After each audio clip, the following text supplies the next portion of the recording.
فرمایا گیا کہ جب آدمی سفر میں ہو تو قصر نماز پڑھ سکتا ہے، یعنی 4 رکعت والی 2 پڑھ سکتا ہے جی، لیکن یہ پڑھنا سنت ہے، واجب نہیں ہے۔ کوئی اگر پوری پڑھنا چاہے تو پڑھ سکتا۔ حضرت ابن عمر سے پوچھا گیا کہ آج کوئی خوف نہیں ہے اور ہم کسی سے ڈرتے بھی نہیں ہیں، لا نخاف احدا، تو ہم قصر کیوں کریں؟ فرمایا سنت النبی صلی اللہ علیہ وسلم، نبی کریم صلی اللہ علیہ وسلم کی سنت ہے، لہذا اگر کوئی پوری بھی پڑھنا چاہے تو پڑھ سکتا ہے۔ طریقہ کیا ہے؟ کہاں سے شروع کرے؟ شہر کی حدود سے باہر نکل جائے، یعنی میونسپل کی جو حدود ہے، میونسپل کی حدود سے باہر نکل جائے، اور واپس اگر آئے تو میونسپل کے حدود سے اگر باہر ہے، اس کا گھر بھی نظر آ رہا ہے تب بھی قصر کرے گا، وہ وہاں سے اس کا گھر دکھ رہا ہے، لیکن وہ میونسپل کی حدود سے باہر ہے تو وہاں وہ قصر کر سکتا ہے جی۔ تو شہر کی حدود سے باہر نکل جائے، وہاں سے قصر شروع کرے گا، ایک۔ دوسرے، کتنے دن قصر کرے گا؟ تو 3 جو امام ہیں، امام احمد، امام شافعی اور حضرت امام احمد ابن حنبل، شافعی، امام احمد، امام مالک، 3 جو ہے، ان کے نزدیک ہے کہ آدمی اگر 4 دن کہیں رہنے کا ارادہ کرتا ہے تو داخل اور خارج دونوں دنوں کو مائنس کر کے اگر 4 دن ہوتا ہے تو قصر نہیں کرے گا بلکہ پوری نماز پڑھے گا جی۔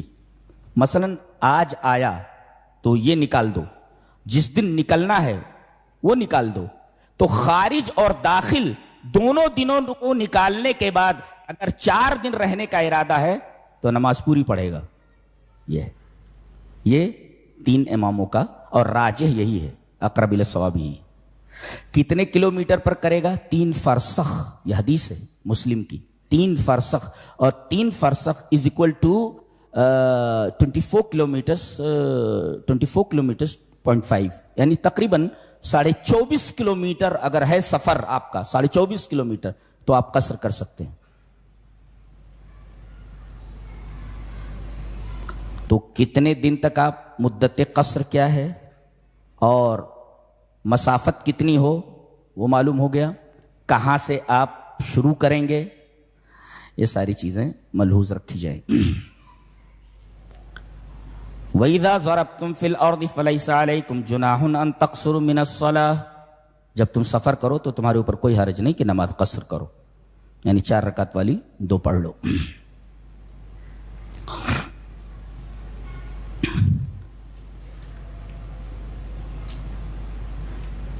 امام راضی فرماتے ہیں کہ امام شافعی نے کہا، یہ قول امام راضی نے اپنی تفسیر راضی کے اندر ذکر کیا ہے کہ امام شافعی رحمت اللہ علیہ نے 300 بار قرآن پڑھا، 300 بار قرآن پڑھا صرف ایک مسئلہ جاننے کے لیے۔